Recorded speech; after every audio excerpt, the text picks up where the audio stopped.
दोस्तों दोस्तों आज हम इस विषय पे बात करेंगे कि एक जो वेयरहाउस होता है उसके कवर्ड एरिया के अलावा क्या क्या चीज़ें रिक्वायर्ड होती हैं या कंपनियां कौन कौन सी एमेनिटीज़ आज के डेट में वेयरहाउस ओनर से मांगती हैं। समय के हिसाब से वेयरहाउसिंग नॉर्म्स भी चेंज हो रहे हैं। बहुत सारी कंपनियां बहुत तरह की एमेनिटीज़ की डिमांड करने लगी हैं। तो समझते हैं कि एक परफेक्ट वेयरहाउस में क्या क्या एमेनिटीज़ होनी चाहिए। एमेनिटीज़ भी कह सकते हैं, उसको रिक्वायरमेंट भी कह सकते हैं, क्योंकि ये ज़रूरी चीज़ें हैं जो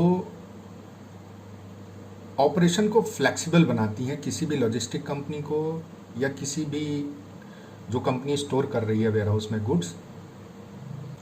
तो सबसे पहली जो चीज़ है वो है फायर एनओसी। फायर एनओसी आज से 4 साल पहले जब हम वेयरहाउस किराए पे उठवाते थे तो कोई भी कंपनी ये नहीं कहती थी कि इस वेयरहाउस में फायर एनओसी है या नहीं है। बट समय के हिसाब से अब हर कंपनी ऑलमोस्ट फायर एनओसी मांगती है। तो अगर आप एक प्रॉपर वेयरहाउस बना रहे हैं तो उसमें फायर एनओसी होना बहुत ज़रूरी है। उसकी वजह क्या है कि अगर वेयरहाउस में आग लगती है तो स्टॉक को सुरक्षित रखा जा सके, ये पहली प्राथमिकता होती है कंपनी की। क्योंकि लॉजिस्टिक कंपनियां हमेशा थर्ड पार्टी का काम करती हैं और उनके क्लाइंट के अगर स्टॉक का नुकसान होगा तो उनकी गुडविल ख़राब होती है। तो इस वजह से कंपनियां ये चाहती हैं कि फायर एनओसी वेयरहाउस में होना ही चाहिए। दूसरा, कंपनियां अब ये मांगने लगी हैं कि वेयरहाउस के अंदर मेजनाइन फ्लोर, वैसे मेजनाइन फ्लोर का किराया कंपनियां देती हैं। मेजनाइन फ्लोर होता क्या है, वेयरहाउस के अंदर एक और फ्लोर बना दिया जाता है जिसकी हाइट 12 से 15 फीट तक होती है।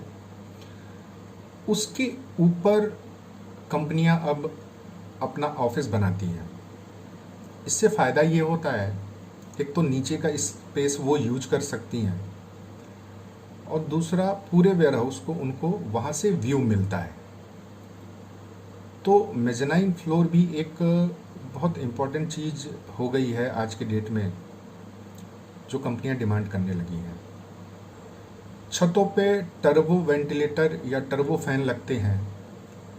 टर्बो फैन का काम ये होता है कि अंदर जो गर्म हवा है उसको वो बाहर निकाल देती हैं। इसमें कोई इलेक्ट्रिसिटी नहीं लगती है, वो एयर प्रेशर पे ही चलते हैं। इससे वेयरहाउस के अंदर का टेम्परेचर नॉर्मल रहता है। पहले तो ओनर अपने हिसाब से ही ये टर्बो फैन लगा देते थे, बट कंपनियां अब अपने स्पेसिफिकेशन के हिसाब से ये कहती हैं कि इतनी दूरी पे इस स्पेस में इतना जो है टर्बो फैन आपको लगाना है। तो ये भी एक एमेनिटीज़ की तरह ही है। इसके अलावा फ्लोर का ट्रीटमेंट भी रिक्वायर्ड होता है। आपने जो वेयरहाउस का फ्लोर बनाया है, कंपनियां ये कहती हैं कि वेयरहाउस के अंदर बहुत सारे कीड़े मकोड़े वेयरहाउस के अंदर आ जाते हैं।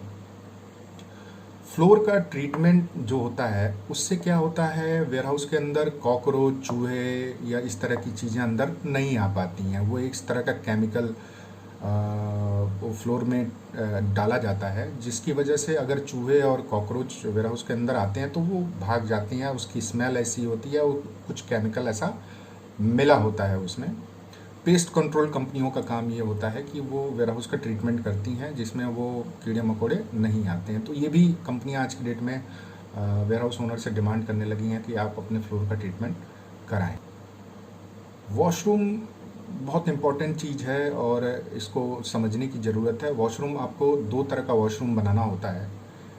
एक जो उनके ट्रक ड्राइवर्स आते हैं उनके लिए वॉशरूम बनाना होता है या रेस्ट रूम बनाना होता है, और दूसरा वॉशरूम होता है जो वेयरहाउस के अंदर कर्मचारी हैं तो उसमें दो तरह का स्टाफ होता है, एक फीमेल होता है, एक मेल होता है। तो दोनों तरह के वॉशरूम आपको प्रॉपर बना के देने होते हैं। तो वॉशरूम आप वेयर हाउस के अंदर ठीक ठाक बनाएं, ऐसा ना हो कि आप ये ना समझें कि ये वेयर हाउस का पार्ट नहीं है।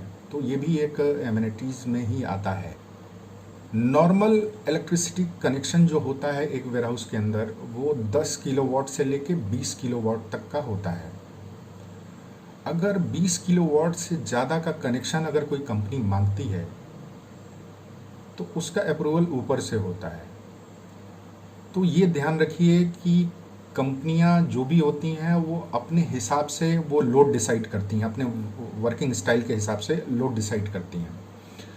तो जब भी आप वेयर हाउस बनाएं तो हमेशा ये ध्यान रखें कि अगर ऐसी कोई कंपनी आ गई जिसने कह दिया मुझे 80 किलोवाट का लोड चाहिए, तो आपको महीनों लग जाएं उसको कराने में। तो ये भी आप एक प्रोविज़न लेके चलिए कि इन फ्यूचर अगर कोई भी कंपनी हमसे कितना भी लोड मांग लेती तो हम वो प्रोवाइड करा देंगे। तो ये भी एक ध्यान रखने वाली बात है।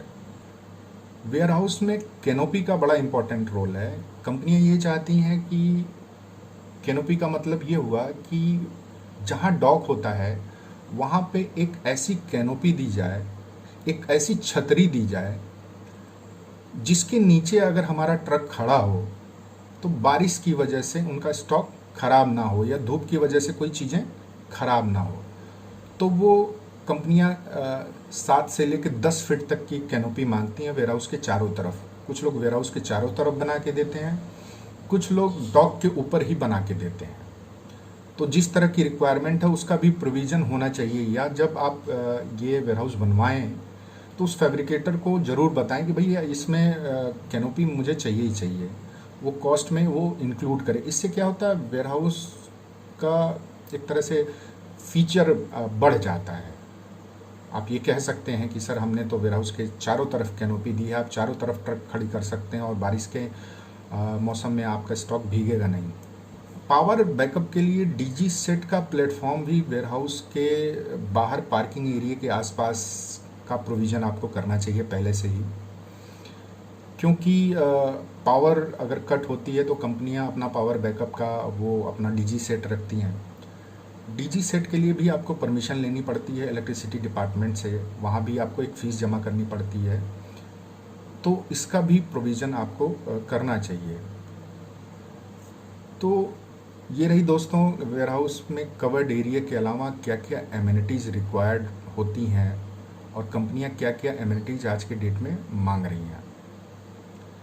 तो अगर आप भी कोई वेयर हाउस बनवाना चाहते हैं या बनवाने का प्लान कर रहे हैं तो उससे पहले आप हमारी वेबसाइट पे जाएं, अपनी लैंड की डिटेल डालें और हम आपको अच्छे से अच्छा क्लाइंट देंगे। Thank you so much.